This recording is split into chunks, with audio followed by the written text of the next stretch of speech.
मैं स्टेज पर अब इनवाइट करूंगी प्रोफेसर एसपी सिंह बघेल साहब और साथ ही मेरे सहयोगी पूर्णिमा मिश्रा इस सेशन को आगे बढ़ाने के लिए।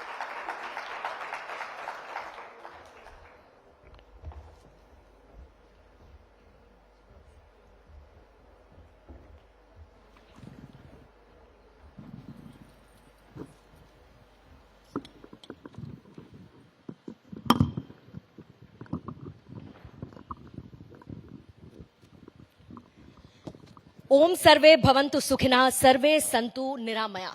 और इसी चीज की कल्पना करते हुए स्वास्थ्य के क्षेत्र में भारत बहुत आगे बढ़ा है।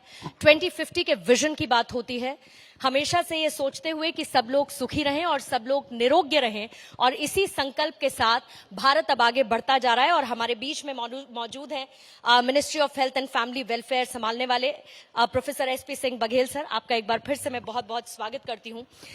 सबसे पहले तो एक बार तालियां इस सेशन की शुरुआत से पहले, क्योंकि स्वास्थ्य के क्षेत्र में ये आज मौजूद हर एक व्यक्ति की जरूरत है कि स्वास्थ्य सेवाएं बेहतर होनी चाहिए। बघेल सर, आपको नया कार्यभार मिला है, नई जिम्मेदारी मिली है।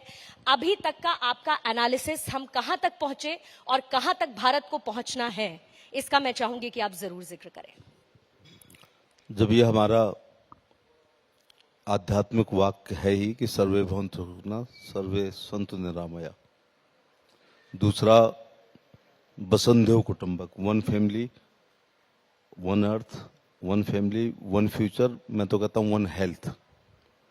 तो ये तो फिर टारगेट अनलिमिटेड है। सर्वे भवन्तु सुखना वाला देश है, पप्पू भवन्तु सुखना वाला नहीं है जी। पप्पी भवन्तु सुखना वाला नहीं है, ये यूपी भवन्तु सुखना वाला नहीं है, भारत भवन्तु सुखना वाला भी नहीं है, ये मानव भवन्तु सुखना वाला भी नहीं है। इसमें रेप्टाइल्स भी शामिल हैं, इसमें जीव जंतु भी शामिल हैं, इसमें पौधे और पक्षी भी शामिल हैं। तो ये है कि इसका तो कोई अंत ही नहीं है, लेकिन कहाँ तक पहुंचे हैं वो एक तुलनात्मक अध्ययन होता है। एक अध्ययन होता है 2047 से, बल्कि 47 में क्यों जाएं हम, 4 से 14 जी। और 14 से 23, बल्कि यूं कह लें कि 66 बनाम 9 साल, तो जमीन आसमान का फर्क है। जहां तक हेल्थ के मामले में है, अगर मुझसे एक राजनीतिक कार्यकर्ता के रूप में कोई भी पत्रकार पूछे कि मेरे अपने 6 कार्यकाल में अथवा जब से देश आजाद हुआ है आप नंबर 1 प्राथमिकता किस योजना को देंगे, तो जितने मस्तिष्क हैं लोग अपने अपने वैसे ही सोचते हैं। लेकिन मैं हेल्थ में 4 महीने से आया हूं। 2005 साल पहले जब ये आयुष्मान भारत प्रधानमंत्री जन आरोग्य योजना जब शुरू हुई थी, मेरे जीवन का कोई दिन नहीं है, मैं किसी भी कार्यक्रम में जाऊं, राजनीतिक हो या राजनीतिक हो, मैं किसी शादी ब्याह, 13वीं भागवत कथा या रसिया दंगल कव्वाली या कुआ पूजन एकादशी के व्रत के उद्यापन में ही क्यों ना जाऊं, बर्थडे मैरिज एनिवर्सरी पे, मैं घुमा फिरा के आयुष्मान कार्ड पर उस व्यक्ति को ले ही आता हूं। क्योंकि मेरी दृष्टि से मैं बिना इस वाक्य के मंत्री का, मैं इसका ब्रांड एम्बेसडर हूं। क्योंकि अभी आप अगर यही सवाल आप ऑडियंस से पूछते कि आपके हिसाब से सभी सरकारों की 75 साल की हजारों योजनाओं में से एक क्या, तो कोई कहेगा अभी अभी हम चंद्रमा पे पहुंचे हैं, कोई मंगल की बात करेगा, कोई 5 किलो गेहूं चावल 80 करोड़ लोगों को फ्री में दे रहे हैं, या कोई कह सकता है कि 3.5 करोड़ भवनहीन लोगों को भवन दिया है। आप ये भी कह सकते हैं कि 9 करोड़ लोगों को जिनके घर में कंडे से खाना बनता था उनको गैस सिलेंडर दिया है, या 11 करोड़ किसानों को किसान सम्मान निधि दे रहे हैं। इन सब अच्छी हैं, लेकिन मेरी दृष्टि से आयुष्मान कार्ड योजना ना कि भारत की, ये विश्व की सबसे बड़ी योजना है और सबसे ज्यादा गरीब लोगों को लाभ देने वाली योजना है जी। उसके पीछे कारण है, मैं सिद्ध करूंगा कि जब हर हफ्ता एक कैबिनेट होती है, अच्छे निर्णय होते हैं, फिर मैं इसको ही क्यों दे रहा हूं। जिस देश में 80 करोड़ लोग 5 किलो गेहूं और चावल निःशुल्क पा रहे हों, मात्र 12,000 का आजकल 20,000 का शौचालय लेने के लिए प्रधान के घर पे भीड़ लाती हो, प्रधानमंत्री ग्रामीण आवास 1.5 लाख के लिए, शहरी आवास 2.5 लाख के लिए विधायक और सांसदों के यहाँ भीड़ होती हो, मात्र 1,000 की विधवा, विकलांग और दिव्यांग और विधवा वृद्धावस्था पेंशन के लिए लोग रोज राजनीतिज्ञों के घर आते हों, क्या आप उम्मीद, या मनरेगा के 3.5 करोड़ लोग 360 दिन में 100 दिन ही काम देंगे, वो भी 250 रुपए देंगे, यदि वो बीमार होते हैं तो क्या वो इलाज करा पाएंगे? इस सभागार में बैठे हुए लोग अपनी बीमारी के अनुसार अपने डॉक्टर का चयन करते हैं, लेकिन ये जो मैंने 80 करोड़, 2.5 करोड़, 11 करोड़ ये संख्या बताई है, ये अपनी जेब के अनुसार अपने डॉक्टर का चयन करते हैं। मैं ईश्वर का धन्यवाद देना चाहूंगा कि मुझे बड़े 32 घरों के एक छोटे से मजरे में पैदा किया। मुंशी प्रेमचंद की पूछ की रात कहानी है एक, उसको डनलोप पे सोने वाले या इसी में रहने वाले या राडो की घड़ी पहनने वाले और रेबन का चश्मा लगाने वाले या एलबी का पर्स रखने वाले याद कर सकते हैं, 90% नंबर ला सकते हैं, लेकिन उसके दर्द और मर्म को वही समझ सकता है जिसने पूछ की एक ठंडी रात एक चादर में काटी हो। मोदी जी वहीं से आए हैं, 10 बाई 12 के कमरे में पूरे परिवार में, ट्रेन के हर सीजन में, चाहे माँ ने दूसरे घरों में काम किया है, इसलिए गरीब कल्याणकारी योजना है। तो ये जब मनरेगा का मजदूर बाई द वे बीमार हो जाए तो एक तो उस दिन उसको दिहाड़ी नहीं मिलेगी, दूसरा डॉक्टर के पास जाएगा, डॉक्टर साहब बुखार है, 5 दिन का एंटीबायोटिक कोर्स चलेगा, मैंने सुना है कि भाड़ में जाए आपका कोर्स, ये मेरे पे जो 40 रुपए बचे हैं इससे दवाई दो, तो वो फिर नीली पीली गोलियां बिना रैपर के कागज की पुड़िया में लपेट के देता है। हम सबको मरना है, लेकिन मोदी जी के कार्यकाल में इलाज के अभाव में कोई नहीं मरेगा। आयुष्मान कार्ड में 5 लाख रुपए प्रति व्यक्ति प्रति साल पूरे खानदान का 5 सितारा अस्पताल में इलाज होगा। ये एक ऐसी योजना रही जिससे एक अंतिम पंक्ति में बैठे हुए व्यक्ति को लाभ मिला, लेकिन कुछ बहुत ही प्रैक्टिकल चीजें हैं शायद जिनको हमें समझना होगा और जिन पर चर्चा भी करनी होगी। हम देखते हैं कि प्राइवेट अस्पताल हैं, प्राइवेट अस्पताल महंगे होते हैं, सबकी वहां पर रीच नहीं होती। आप किसी एक ठीक ठाक क्लिनिक में चले जाइए तो डॉक्टर की फीस बहुत ज्यादा होती है और उसके बाद लिखी गई दवाइयां बहुत महंगी होती हैं। सबसे पहले तो मैं तारीफ करना चाहूंगी जेनेरिक दवाइयों की जिसकी शुरुआत हुई, आप भी उसका जिक्र जरूर करना चाहेंगे, लेकिन फिर भी एक गरीब व्यक्ति को जिसको शायद एक लंबी पंक्ति में लगना होता हो या जिसकी बीमारी ऐसी हो जिसको त्वरित उपचार की जरूरत है, लेकिन उसका नंबर कब आएगा, क्योंकि सरकारी अस्पतालों पर दबाव बहुत ज्यादा है, स्पेशलिस्ट डॉक्टर्स की भी कमी है और आम व्यक्ति प्राइवेट अस्पताल जाकर उतना खर्चा कर नहीं सकता। तो उसके लिए क्या समाधान निकाल रही है सर? उसके लिए समाधान है कि मैंने खुद अपने गांव में बीमार होने की स्थिति में खेत को बेच करके इलाज कराते देखा है, 3 रुपए सैकड़े पर ब्याज लेकर के कर्ज लेके इलाज कराते हुए देखा है और महिलाओं के जेवर बिकते हुए देखे हैं। और ये भी हुआ कि लौट के फिर डेथ बॉडी ही मिली है। आपकी बड़ी चैनल है, मैं देश के वासियों को बताना चाहूंगा कि कुछ कंफ्यूजन, जो आए वो पाए, तो आयुष्मान कार्ड है नहीं और लोगों को भी पता ही नहीं है। आयुष्मान कार्ड धारकों की 4 शर्तें हैं। 2011 में एक सामाजिक और आर्थिक आधार की जनगणना हुई, उसमें नाम है अथवा अंत्योदय कार्ड धारक है, अथवा उज्ज्वला योजना में उसको सिलेंडर मिला है, अथवा वो ई श्रमिक कार्ड रखता है, अथवा उत्तर प्रदेश के संदर्भ में किसी भी राशन कार्ड धारक के घर में अगर परिवार में 6 नाम लिखे हैं, ये अभी 10 दिन पहले जोड़ा है, तो वो इन 5 कागजों में से जो भी दिखा देगा तो जन सेवा केंद्र पर, जन सुविधा केंद्र पर 2 मिनट में उसका आयुष्मान कार्ड बन जाएगा। तो एक तो ये गरीबों के लिए किया है। दूसरा ये है कि ये 5 लाख प्रति व्यक्ति प्रति साल का जो इलाज है, इसमें 27,000 अस्पताल इनपैनल्ड हैं। आंकड़े ये बताते हैं कि जब मैं यहाँ आया हूँ तो थोड़ा अप टू डेट होकर के आया हूँ, 67,000 करोड़ रुपए हम लोग इस 5 साल में निर्गत कर चुके हैं। दूसरा 5.5 करोड़ लोग अस्पताल से इसकी सुविधा ले चुके हैं। मुझे बताते हुए हर्ष हो रहा है कि 49% महिलाएं आयुष्मान कार्ड धारक हैं और इतने ही 49% टोटल मरीजों में वो भी अपना इलाज करा चुकी हैं। तो ये आंकड़े हैं कि ये इतना ये हो रहा है। दूसरा, one district one medical college खोल करके उनके गांव से मेडिकल कॉलेज की अस्पताल की दूरी को मोदी जी ने कम करने का काम किया है। तीसरा, विरासत में 7 हमको एम्स मिले थे, इस 9 साल में 22 एम्स हो गए, ये बड़ी बात है। इसके अलावा 75 अच्छे मेडिकल कॉलेज, जैसे एसएन मेडिकल कॉलेज आगरा है, कानपुर का मेडिकल कॉलेज है, लाला लाजपत राय मेरठ है, या जीएसवीएम कानपुर है, इस प्रकार के मेडिकल कॉलेजों को उनके उसके अपग्रेड के लिए पैसा मिला है। हमारे आगरा कॉलेज को भी मेरे मंत्री बनने से पहले 600 करोड़ रुपए निर्गत हो गए, तो ये एक सुविधा है। आपने ही उसकी जन औषधि केंद्र की बात करी है। 20% से लेकर 90% तक का फायदा होता है।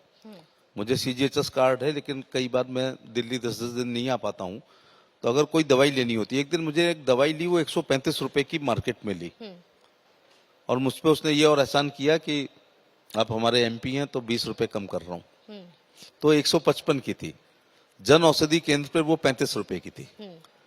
तो ये आपके चैनल के माध्यम से बताना चाहेंगे कि सॉल्ट से इलाज होता है, ना कि रेनबैक्सी कान में फूंक दो तो इलाज हो जाएगा, या ग्लेस्को कान में फूंक दो तो इलाज हो जाएगा।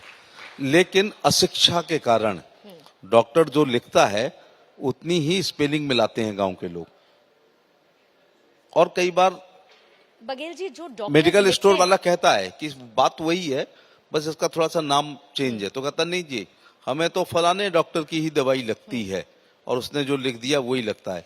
इसलिए मैं लोगों से, 2 लोगों से निवेदन करना चाहूंगा। इंपॉर्टेंट बात आप बता रहे हो, मैं जेनेरिक की क्योंकि जन औषधि केंद्र कंप्लीट कर लूं, इसी में सर ऐड ऑन करना चाहते हैं देश के क्या हम इसमें दवाइयों के एक्सपेंशन, दवाइयों के जो अवेलेबिलिटी है उनको भी हम बढ़ाने पर विचार कर रहे हैं? बिल्कुल विचार कर रहे हैं। जन औषधि केंद्र पर रोज दवाइयों की संख्या बढ़ रही है, लेकिन चिकित्सकों से हाथ जोड़कर अनुरोध करना चाहूंगा, अगर अपने पर्चे पर 100 में 90 मरीजों का प्रिस्क्रिप्शन वो लिखते हो आप लोग, जो आपके ही नर्सिंग होम के अंदर एक मेडिकल स्टोर है, तो हाथ जोड़कर अनुरोध करना चाहूंगा, कम से कम 10 गरीब मरीजों के लिए तो जेनरिक दवाइयां लिखना शुरू कर दो, जो जन औषधि केंद्र पर हो। अब 135 और 35 का अंतर है, आप सब लोग जानते हैं। अब मैं किसी ब्रांड का नाम लूंगा तो आलोचना हो जाएगी, कोर्ट में ना चला जाए मानहानि में, लेकिन बेबीलोन है तो टेवीलोन बन गई है, सब चीज अंदर है। वो चीज बिक रही है क्योंकि उसको हीरोइनें बेच रही हैं, उसको मॉडल्स बेच रहे हैं, उसको सेलिब्रिटी बेच रहे हैं, हैमरिंग कर रहे हैं। रात 12 बजे के बाद आपके टेलीविजन सब न्यूज बंद कर देते हैं, 12 बजे के बाद तो फिर ये दवाइयां बेच रहे हो या तेल बेच रहे हो, तो ये हैमरिंग होती है। सबसे बुरा डिटर्जेंट पाउडर था, वो हीरोइनों ने बेच करके उसको सुपर सर्फ से भी अच्छा बना दिया था कुछ साल के लिए। इशारों में समझ रहे होंगे ना, जिन्होंने कभी वो साबुन नहीं नहाया, वो वाले साबुन का प्रचार करके हम लोगों से खरीदवा डाला लक्स, बाद में देखा तो लक्स से भी अच्छे थे। तो ये जो ना हम लोग नकल करते हैं, नेतृत्व की नकल खास तौर से होती है, तो हमारी सोशल रिस्पॉन्सिबिलिटी है। अरे भाई, ये मुनाफा कोरोना काल में जो लोग बच गए हैं, अगर उनको भी जीवन का दर्शन प्राप्त नहीं हुआ है तो उन्हें अब कोई नहीं समझा सकता है। जो लोग मर गए हैं उन्होंने गलती नहीं की, जो हम बच गए हैं हमने सावधानी नहीं बरती है, बस हमारे राहु केतु थोड़े से ठीक थे। तो इसको पुनर्जन्म हम लोगों को मानना चाहिए। और इसके साथ ये भी आपकी तरफ से मैसेज की मुनाफाखोरी से बचना चाहिए, जमाखोरी से, मुनाफाखोरी से, काला बाजारी से बचना चाहिए। लेकिन 80% ज्यादा लेंगे ये कौन? तो इसका मतलब आप ये देखो कि जिस समय हमें तो कक्षा 6 में अंग्रेजी पढ़ाई आपने, दिल्ली वालों ने, जब 11 साल की उम्र थी। उसके पहले जब मैं दवाई लेने गया हूँगा अपने पिताजी की, या भेजा होगा, तो मैं तो ये भी नहीं पढ़ना जानता था MRP मिनिमम क्या है, maximum retail price is so and local tax extra, मैं तो नहीं जानता था। तो जो लाला ने पकड़ा दिया था पैसा, वो मुझे दिया। मैं तो ये भी नहीं पढ़ना जानता था कि एक्सपायरी डेट भी नहीं पढ़ने जानते थे। मैं नहीं पढ़ना जानता था, इस देश में 80% लोग नहीं पढ़ना जानते थे। तो कितना छोटा लिखा होता था वो एक्सपायरी डेट, जैसे सिगरेट पे लिखा रहता था statutory warning, cigarette smoking is injurious to health. चश्मा लगाते थे तो नहीं पढ़ पाते थे, और विल्स लिखा होता था इतना बड़ा।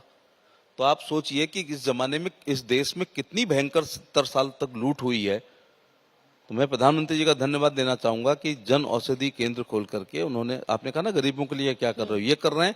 प्लस अमृत फार्मेसी, जिसमें क्रोनिक डिजीज हैं, जैसे हार्ट की है, डायबिटीज है या कैंसर है, उसकी दवाइयां भी बहुत सस्ती मिल रही हैं। तो लोगों से अपील भी करना चाहूंगा मरीजों से कि लकीर के फकीर मत बनो, सॉल्ट पर जाओ, ना कि ब्रांड पर जाओ। और भ्रांतियों से, मैं तो अपने भ्रांतियां जो हैं उससे मैं दूर कपड़ों रहना पे ही चाहिए कहता सर। हूं कि जैसे ही मैं लिनन का कपड़ा लाया 2 मीटर 1,500 का आ गया, 500 सिलाई 2,000, बस उस पे पोलो ही तो नहीं लिखा है यहाँ पे, या वो लेवाइस नहीं लिखा है केवल, या घोड़े नहीं बने हैं, या वो क्या टॉमी हिलफिगर की लाल हरा नहीं लिखा है, बाकी तो कपड़ा बहुत शानदार है। तो जो 2,000 की चीज यहाँ पर थोड़ा सा ब्रांड लिखते ही 10,000 की हो जाती है, तो क्या ज्यादा मजबूत कपड़ा हो जाता है, जी। या ज्यादा वो गर्मी बचाएगा या ठंड बचाएगा। तो ब्रांड का मीनिया पालेंगे तो जीवन भर दुखी रहेंगे, इस बात को मैं कहना बिल्कुल चाहता हूं। बघेल सर, और निश्चित तौर पर 2014 के साथ जब मिशन इंद्रधनुष की शुरुआत हुई थी और उसके बाद अलग अलग ऐसे बहुत सारी योजनाएं आई जिसके जरिए स्वास्थ्य के क्षेत्र में हमने बहुत बेहतरी की, लेकिन बदलते समय के साथ चुनौतियां बहुत सारी हैं और उन चुनौतियों पर भी हमको फोकस करना होगा। बदलता लाइफस्टाइल, ओबेसिटी, आने वाले वक्त में, आने वाले अगर 25 सालों की मैं बात करूं या 30 सालों की बात करूं कि तो आज का युवा बुजुर्ग हो गया होगा। हम कहते हैं कि हम अपनी टोटल जीडीपी का हेल्थ केयर सेक्टर में बहुत कम लगाते हैं। इन तमाम चीजों में बदलावों की कितनी ज्यादा जरूरत है और आने वाले वक्त में बदलते लाइफस्टाइल के जो डिजीजेस हैं उनको लेकर जागरूकता की कितनी जरूरत है? एक्चुअली क्या है कि हमारे देश में बीमार होने के बाद का बजट है, बीमार ना हो इसका बजट कम है, and prevention is always better than cure. तो लोग अपनी नियमित दिनचर्या को थोड़ा ठीक करें, योगा ध्यान करें, वॉक करें। 2 बजे तक व्हाट्सएप पर चैटिंग करने वाले लोग सुबह मॉर्निंग वॉक कर ही नहीं सकते। जब से ये व्हाट्सएप और फेसबुक और मैं तो ज्यादा नहीं जानता हूं इंस्टाग्राम और क्या क्या आ गया है, देश का हर व्यक्ति 2 घंटे कम नींद लेने लगा। 2 घंटे कम सबसे पहले। बिल्कुल किसी को लगता है कि सब लुट गया, तो उस समय क्या होता है, नेट नहीं आ रहा होता है, तो लगता है कि अब कुछ चीज बची नहीं है। जैसे कभी घर में गैस का सिलेंडर खत्म होने पे लगता था कुछ नहीं है अब घर में, तो ऐसे ये है। तो उस पर अवेयरनेस लाना पड़ेगा। दूसरा, मैं बड़ा आज खुल के बात करना चाह रहा हूं, एक नई पीढ़ी आ रही है, तो मुझे तो लग रहा है स्वास्थ्य का भविष्य खराब है।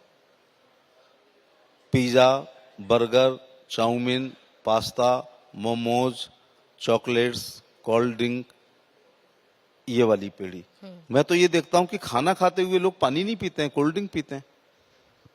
दूसरा, ये बीमारी अब हमारे गांव में चली गई है।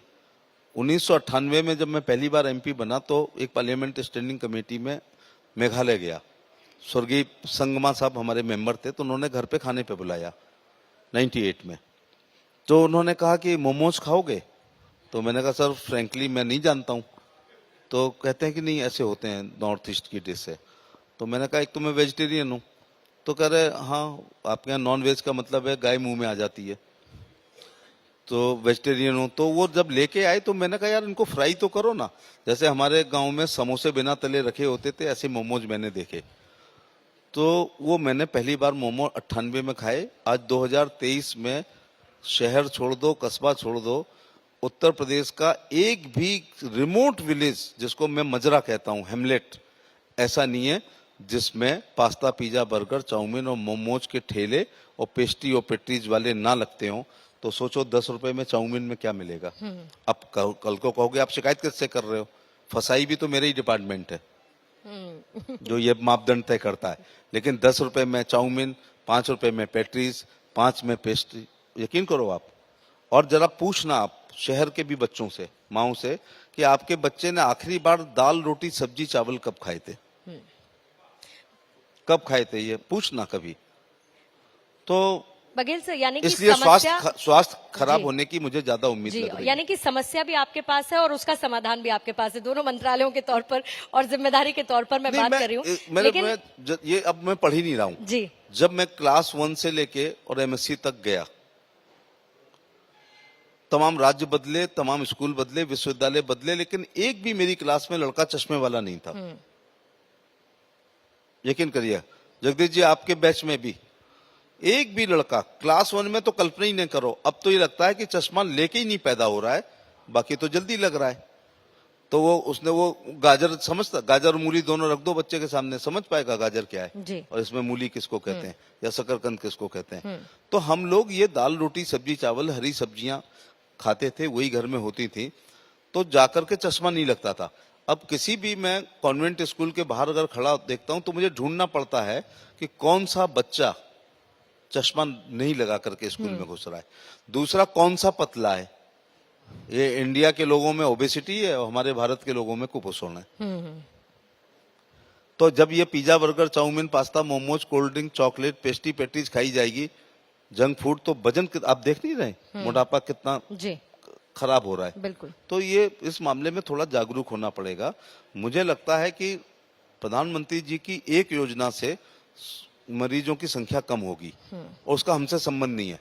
जल जीवन मिशन में नल के द्वारा जो जल आएगा वो ट्रीटेड वाटर आएगा। 80% बीमारियां दूषित पानी से होती हैं। मेरी पुरानी लोकसभा में जहां से मैं एमएलए और एमपी रहा पहले, एक बेल्ट है पूरी कि अगर पानी पी लो ना तो आप सोच लो कि पेट खराब हो जाएगा। एरई रजापुर कुतुकपुर नगला पार चलासनी रामगढ़ उमरगढ़ कैलाशपुर बाघई मिलक गोथुआ रजापुर, चिड़िया पानी पी लेती थी मर जाती थी। हैंडपंप लगाते थे तो हैंडपंप लाल हो जाता है, थोड़े दिनों बाद गिर जाता था। 35-40 साल की उम्र में दांत खराब हो जाते थे।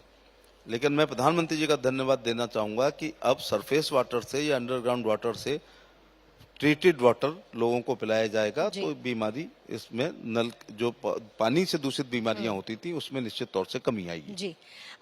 एक बात का और जिक्र करना चाहूंगी और उसके लिए बघेल सर आप बधाई के पात्र हैं, क्योंकि प्रधानमंत्री मोदी के जन्मदिन का मौका था और आगरा में अंगदान करने का एक अनोखा कार्यक्रम आयोजित किया गया। इसमें आपने अपने परिवार के साथ अंगदान के लिए रजिस्ट्रेशन करवाया और एक मैं ये समझना चाहती हूँ कितना महत्वपूर्ण है। दूसरा, मेरे पास एक सवाल आया है और ये आम जनता का सवाल है। ऑर्गन डोनेशन के लिए एक लंबी वेटिंग लिस्ट है। जो लोग जिनको जरूरत है अंग की त्वरित, उनके लिए क्या समाधान निकले। दूसरा सर, जब भी कोई लाइफ इंश्योरेंस लेता है या कोई बीमा योजना लेता है तो उनकी एक लड़ाई लंबी चल रही है जिनका कोई भी ऑर्गन ट्रांसप्लांट हुआ है, क्योंकि उनको कवर नहीं मिलता है। ऐसे में उनके लिए सरकार क्या सोचती है कि कैसे उनको वो कवर मिल पाए और उनको एक साथ सरकार दे पाए। मैं आपसे एक विनम्र निवेदन करना चाहूंगा कि अब जो मैं बोलने जा रहा हूं इसको हफ्ते में एक बार दिखा दिया करना। ये भी एक बहुत बड़ा एहसान आपका देश पर होगा और किसी मरणासन व्यक्ति को मेरी ये बात जिंदा कर पाएगी। इसका बैकग्राउंड ये है कि ऑर्गन डोनेशन डे पर मेरे विभाग ने मुझे बुलाया और कहा कि आपको शपथ दिलानी है। तो कथनी और करनी में फर्क नहीं होना चाहिए। ये मैंने लोहिया को पढ़ के सीखा है। मैंने कहा नहीं, आत्मा कुछ कहेगी और दिमाग कुछ कह रहा है, मैं दुविधा वाली जिंदगी नहीं जी सकता। पहले तो कार्यक्रम को रोक दो, पहले मुझे समझना है, क्योंकि मैंने तब तक नोटो डिपार्टमेंट का नाम नहीं सुना था, जिसको कहते हैं national organ and tissue transplant organisation. Health minister हो गया तो ये पता चल गया, अदरवाइज शायद नहीं पता चलता। मैं कन्फेस कर रहा हूं कि ये नोटो डिपार्टमेंट की गलती है। तो मैंने कहा किस उम्र के कर सकते हैं, कितने कर सकते हैं, कब कर सकते हैं, कैसे करना पड़ेगा, घर की सहमति लेनी पड़ेगी, एफिडेविट लेना पड़ेगा, क्या करना पड़ेगा। तो सिस्टम 10 मिनट में समझा। तो मैंने कहा शपथ रोक दो, पहले मैं अपने ऑर्गन डोनेट करूंगा, इसके बाद शपथ दिलाऊंगा। तो मैंने अपना heart, liver, lungs, kidney, pancreas, small intestine, दोनों कॉर्निया, थोड़े आगे बढ़ के बोन्स, टिश्यू और स्किन देश को, भारत को दे दी है। इसके बाद कटोरा लेके अब देश के सामने मांगने आया हूं। दूसरी घटना यह हुई कि इसके फेसबुक पे डालने पर ही हिमांशु शर्मा बैठे, इन्होंने डाल दिया। 20 मिनट में मेरे बेटे पार्थ बघेल ने और बेटी सलोनी बघेल ने अपने 8 अंग दान किए। कोई अचंभा नहीं हुआ, इसलिए नहीं हुआ कि दोनों डॉक्टर हैं। उनसे ज्यादा अंगदान और रक्तदान को कौन समझ सकता है। लेकिन आज की तारीख में कठिन बात कहने जा रहा हूं देश के चिकित्सकों को, इवन पैरामेडिकल स्टाफ को। मैं तो एम्स के एम्बुलेंस के ड्राइवर से भी कहना चाहूंगा कि अगर इस विभाग से जुड़ के और यंग होने पर आपने अभी तक रक्तदान नहीं किया है और अपने अंगदान नहीं किए हैं, तो मुझे आपकी डिग्री पे शक हो रहा है। वो ये हो रहा है कि आप अच्छे चिकित्सक हो सकते हैं लेकिन आप अच्छे इंसान नहीं है, क्योंकि मुझे ये 80 करोड़ 5 किलो गेहूं चावल वालों को तो आधे घंटे समझाना पड़ता है। आपने सबने देखा होगा दैनिक जीवन में कि आपके किसी व्यक्ति का, मजदूर का या गांव में किसान का उंगली कट जाती है और एक बूंद खून बह रहा होता तो उसको मुंह में डाल लेते हैं। ऐसा सबने ये सीन देखा होगा। तो एक बूंद खून को लोग बाहर नहीं बहाना चाहते हैं, जबकि वो इन्फेक्शन करेगा, वो दोबारा आर्टरीज में नहीं जाएगा, वो हमारे ब्लड में शामिल नहीं होगा, बीमार और कर सकता है। उन लोगों से मैंने किडनी मांगनी शुरू करी है। तो कितना कठिन टास्क मैंने लिया है। सेकेंड फेज ये आई कि शाम तक 10-11 लोगों ने मुझे फोन किए कि अच्छा काम किया है। तो मुझे लगा कि मैं मिशन मोड में अगर इसको करूं तो सफलता मिलेगी। अचानक देखो सब भगवान संयोग लिखता है। अगले दिन पार्लियामेंट में क्वेश्चन आ गया, मुझे जवाब देना था, भारत में अंगदान की क्या स्थिति है और विश्व का कौन सा देश इसमें आगे है। मुझे जवाब देते हुए बेहद दुख हुआ कि भारत में 10 लाख में 0.7 माने एक भी नहीं अंगदानी नहीं है। वहीं पर स्पेन में 47 है। मेरे रहते हुए मैं किसी देश को 46 गुना तो आगे नहीं रहने दूंगा। ये मेरे लिए चुनौती है कि मैं हूं और वो मेरे से 46 गुना आगे जाए। ऊपर से दधीच के वंशज हम हैं, कर्ण के वंशज हम हैं, राजा हरिश्चंद्र के वंशज हम हैं। मैं यहाँ एक बात का उल्लेख और करना चाहूंगा कि जब भी आप कर्ण के दान की बात करते हो तो ज्यादातर तो यह जिंदा रहते हुए जो सोना चांदी हीरे जवाहरात सुबह सूर्य उपासना के बाद दे देता था, लेकिन लास्ट की जिक्र करते हो कि उन्होंने अपना मरते हुए मरणासन अवस्था में अपने दांत में लगा हुआ सोना तोड़ करके दे दिया था। नहीं, उस घटना का उल्लेख जरूर करना चाहूंगा क्योंकि हम सबके बीच में एक कर्ण है जिसके साथ कभी न कभी अन्याय जरूर हुआ है। तो वो मैं कह रहा हूँ कि नहीं, जो उसकी बुलेट प्रूफ स्किन थी, आज के हिसाब से बुलेट प्रूफ जैकेट, जो कवच कुंडल थे, जो लेमिनेटेड थी, उसने तलवार निकाल करके जब नोच करके अपनी उस बुलेट प्रूफ को निकाल के दी थी। वो इस विश्व का सबसे बड़ा दान है और अपनी मौत की तारीख उसने तय कर ली थी। वरना अर्जुन का गांडीव उनका कुछ नहीं बिगाड़ सकते थे क्योंकि उसके पास ये थी। अब मैं थोड़ा आगे बढ़ना चाहूंगा। सर, सवाल का दूसरा हिस्सा मैं चाहूंगी क्योंकि समय थोड़ा सा कम है। बस इसी को, ये सबसे बड़ा काम जिनका ट्रांसप्लांट हुआ है, मैं आता हूँ उसी पर आ रहा हूँ। जिस देश में 1.5 लाख लोग एक्सीडेंट में मरते हों, जिस देश में एम्स के एक कमरे में एक मर रहा होता है, दूसरा मरणासन होता है, हम एक को तो बचा सकते हैं। मुझे तो शहर से ज्यादा दिक्कत है, गांव से कम दिक्कत है कि जो दिल्ली, मुंबई, कलकत्ता, मद्रास, बेंगलोर, चंडीगढ़ और हैदराबाद है, जहां पर अंग निकालने की सुविधा है और अंग लगाने की सुविधा है, वहां पर प्लेज न करने की स्थिति में अथवा कोमा की स्थिति में घर मरने के 4 घंटे के अंदर घर वाले लोगों की सहमति ना होने से अंग प्रत्यारोपण नहीं हो पा रहे हैं। तो एक ये गलतफहमी दूर कर दूं, जिंदा रहते हुए हम अपनी एक किडनी दे सकते हैं और लिवर का 40 से 70% हिस्सा ही दे सकते हैं, वो भी अपने परिजनों को दे सकते हैं, जो प्रोटोकॉल है। लेकिन मरने के बाद हम अपने, जो मैंने रिपीट कर दूं, देह दान भी कर सकते हैं अथवा हम हार्ट, लिवर, किडनी, लंग, फेफड़े, कॉर्निया, बोन्स, टिश्यूज को, पैंक्रियाज का कुछ हिस्सा हम दे सकते हैं। और जो मिट्टी हो गई है उस मिट्टी का और क्या होना। मैं ये भी कहना चाहूंगा, नेत्रदान शब्द आज से कहना बंद कर दो, इसको कॉर्निया दान कहना शुरू करो, क्योंकि नेत्रदान का मतलब होता आई बॉल निकाली जाएगी, फिर अंदर बड़े गड्ढे हो जाएंगे, खून बह रहा होगा, बीभत्स दृश्य होगा। मैं तो वो भी कहता हूं कि अगर मेरे कोई पूरे बॉल भी निकाल ले तो मुझे कौन सा मरने के बाद फैशन परेड में भाग लेना है ऊपर जाकर के। मिट्टी होनी, थोड़ी घंटे में दफना दिए जाएंगे या जला दिए जाएंगे। तो हम 10 लोगों को जीवन दान दे सकते हैं, क्योंकि हम एक हैं लेकिन किडनी हमारी 2 है, हमारी 2 कॉर्निया, लेकिन 4 लोगों को हम रोशनी दे सकते हैं। अपने लिवर से कई लोगों को 30% से कोई बचा सकते हैं। और सरकार ने एक काम बहुत अच्छा किया है कि अब ये नियम नहीं है, अभी हटाया गया है कि राज्य का एक्सेप्टर हो उसी राज्य का डोनर हो। नहीं, जब हम 1 नेशन 1 इलेक्शन की बात कर रहे हैं, 1 नेशन 1 राशन की बात कर रहे हैं, 1 ग्रिड की बात कर रहे हैं, 1 नेशन, तो ये कौन सा नियम बना रखा था किन लोगों ने, तो वो हम दे सकते हैं। दूसरा, पहले 65 साल की बाध्यता था, ना ले सकते ना दे सकते हैं। अंग यदि स्वस्थ हैं तो हम 65 के बाद भी ले सकते हैं और दे सकते हैं।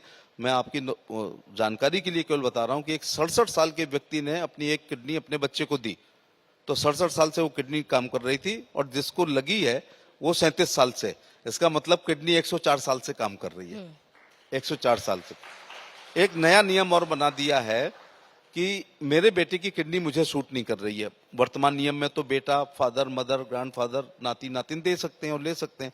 मेरे बेटे की किडनी मुझे सूट नहीं कर रही है और आपके बेटे की आपको नहीं सूट कर रही है, लेकिन आपके बेटे की किडनी मुझे सूट कर रही है और मेरे किडनी बेटे की आपको कर रही है, तो इसको स्वैप।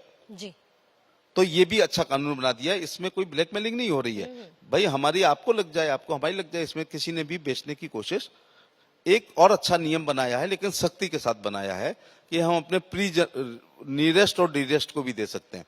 अब मुझे 7.5 लाख वोट मिले हैं, 6 चुनाव जीता हूं, तो मैं तो पूरी दुनिया से कह सकता हूं मेरा बहुत ही है, वो कह सकता है कि हम तो इनको बहुत पसंद करते हैं। ऐसा नहीं होगा, शोषण हो जाएगा। हम अपने नियरेस्ट दोस्त को दे सकते हैं, लेकिन जब से किडनी खराब हुई तब से फ्रेंड्स बुक में शामिल हुए हैं। ऐसे कैसे मान लेंगे? कोई फोटो नहीं है, कभी पिकनिक नहीं मनाई साथ में, कभी फैमिली दावत पे नहीं गई है, 15 दिन से आपका वो दोस्त हो गया है जी। और ये वाला उदाहरण दे दिया कि 67 साल में किडनी दे करके 37 साल और जिंदा रह सकता है, तो कोई भी गरीब आदमी दे देगा 10-15 लाख रुपए में। तो उसके लिए डिस्ट्रिक्ट लेवल पर एक कमेटी है जो बिल्कुल तय करेगी कि आप वास्तव में उसके बहुत नियरेस्ट डियरेस्ट हैं, तो हम अपने रिश्तेदार के अलावा भी दे सकते हैं। जी। दूसरा ये, जब आप शपथ लें फिर आपका हृदय परिवर्तन हो जाए तो आप अपनी शपथ को वापस ले लें। आज अगर आपने एक अंग दिया है तो कभी भी आप उसको बढ़ा के 2, 3, 4, 5, 6, 7, 8 कर सकते हैं, और 8 अगर दे दिए मेरी तरह तो उसको कम करते हुए 0 पे ला सकते हैं अथवा खत्म कर सकते हैं। घर के लोगों की सहमति नहीं होगी तो अंग नहीं ले पाएंगे। हृदय का ट्रांसप्लांट 4 घंटे से 6 घंटे के बीच में लेना, निकालना और लगाना। लिवर जो है वो 12 घंटे तक, लंग्स है वो 8 घंटे में, कॉर्निया है वो बैंक में रखी जा सकती है और 24 घंटे तक और लगाई जा इसी सकती है। जागरूकता को और ज्यादा बढ़ाने की जरूरत है। बहुत महत्वपूर्ण बातों का आपने जिक्र किया, और जो लीनियंसी रूल्स में लाई गई है वो बहुत महत्वपूर्ण है, और इसलिए एक तालियां जरूर बजती हैं, ये तालियां सुनाई देनी चाहिए, क्योंकि एक तरीके की क्रांति है और इस क्रांति की जरूरत एक लंबे वक्त से थी।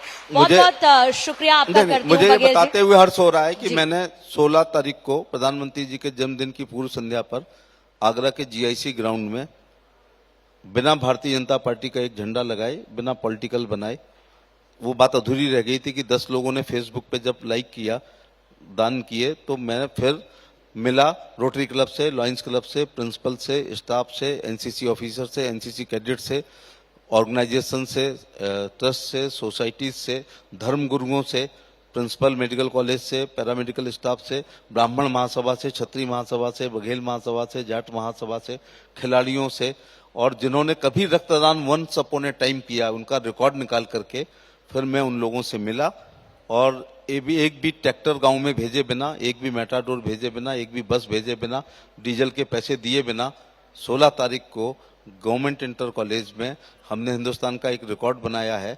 लेकिन उस दिन बुलाया भी नहीं लिम्का वालों को। 8,003 मैंने पहले सोचा प्रधानमंत्री जी 73 साल के होंगे तो 73 अंगदान करेंगे।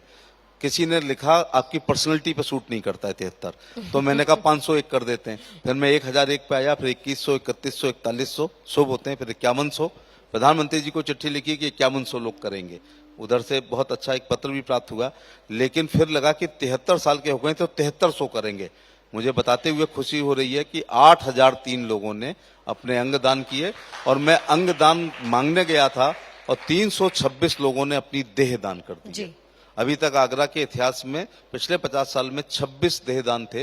एक ही छत के नीचे एक ही मैदान में 326 लोगों ने अपनी देहदान की है। और इसीलिए तो कहा जाता है अंगदान महादान। एक बार जोरदार तालियां और बघेल जी के लिए। एक और घोषणा, इस देश में अगर कोई 8,000 रक्तदान करा देता तो पद्मश्री उसके पीछे घूमती है। 10,000 पेड़ लगा दो तो पद्मश्री बुलाने जाती है, आ जाओ। मैं एक और घोषणा कर रहा हूं देश के सामने, जब तक जिंदा रहूंगा, सक्षम रहूंगा, राजनीति में रहूं या ना रहूं, मंत्री रहूं या ना रहूं, जीवन का ध्येय है कि अंगदान का एक बड़ा कार्यक्रम हर साल करूंगा। दूसरा, एक दुपट्टा भी नहीं ओढ़ूंगा। आप मेरी सड़क बनाने पे मेरा स्वागत कर सकते हो, स्कूल बिजली पानी पे कर सकते हो, लेकिन ये मैं अपने देश के लिए कर रहा हूं। एक छोटा सा, जो कहते हैं ना कोरोना वॉरियर, मेरे से ही इनाम दिलाते हैं और मुझे कहीं ढूंढे नहीं मिले थे वो आगरा में कहाँ वो काम कर रहे थे। लेकिन जीवन में पद्मश्री तो बहुत बड़ी चीज है, एक दुपट्टा भी जीवन में अंगदान के विषय में नहीं ओढ़ूंगा। ये जो मैं कर रहा हूँ अपनी कंट्री के लिए कर रहा हूँ, अपने देश के लिए। और इसीलिए स्वस्थ रहेगा भारत तभी तो बढ़ेगा भारत। इसी नोट के साथ इस सेशन को खत्म करते हैं। बहुत बहुत शुक्रिया बघेल साहब, नमस्कार, हमारे साथ थैंक यू। मौजूद रहने। लेकिन ये वाला पोर्शन 15 दिन में एक बार दिखा दिया करना, अंगदान वाला। जी, thank you so much sir, thank you. Sir मंच पे ही रुकिएगा, क्योंकि आपने जो प्रण लिया है वो सामाजिक भागीदारी के बगैर पूरा नहीं हो पाएगा, और मुझे लगता है कि यहाँ पर मौजूद सभी लोग आपके इस प्रण में आपका साथ देंगे। मंच पर मैं आमंत्रित करना चाहूंगी आपके सम्मान के लिए डॉक्टर जगदीश चंद्रा को, रूबिका लियाकत, मनोज जिज्ञासी, और साथ ही मैं इन्वाइट करना चाहूंगी Sanjeev Agarwal, leadership management team, Amrita hospital, Faridabad. Please come on the stage. तालियां, इतना बड़ा प्रण इस मंच में लिया जा रहा है, मुझे लगता है कि आपकी भागीदारी सुनिश्चित करने के लिए कम से कम तालियां तो आप लोग बजाएं। और स्वामी विवेकानंद जी ने कहा है कि जब किसी को सीख दी जाती है उससे पहले उस सीख को खुद आत्मसात करना चाहिए। और बघेल जी ने जो बात कही कि जब मैं उस मीटिंग में बैठा पहले मैंने समझा और पहले मैंने खुद का अंगदान किया और उसके बाद मैंने प्रण लिया कि सभी को इसके लिए प्रेरित करूंगा, और उसके लिए एक दुपट्टा तक नहीं होगा। नहीं, ये काम पार्टी के लिए नहीं होगा, बल्कि ये काम मेरे देश के लिए होगा। मुझे लगता है कि इससे बड़ी बात नहीं हो सकती, और आपको इस पर एक जोरदार तालियों के साथ में उनका अभिवादन करना चाहिए। और क्योंकि ये मंच भी ऐसा ही है और हमारे गिफ्टिंग पार्टनर है जीवा आयुर्वेदा, तो उनके लिए भी एक बार तालियां। हमारे मैनेजिंग एडिटर सिद्धिनाथ जी को भी बुलाना चाहूंगी मंच पर एक बार।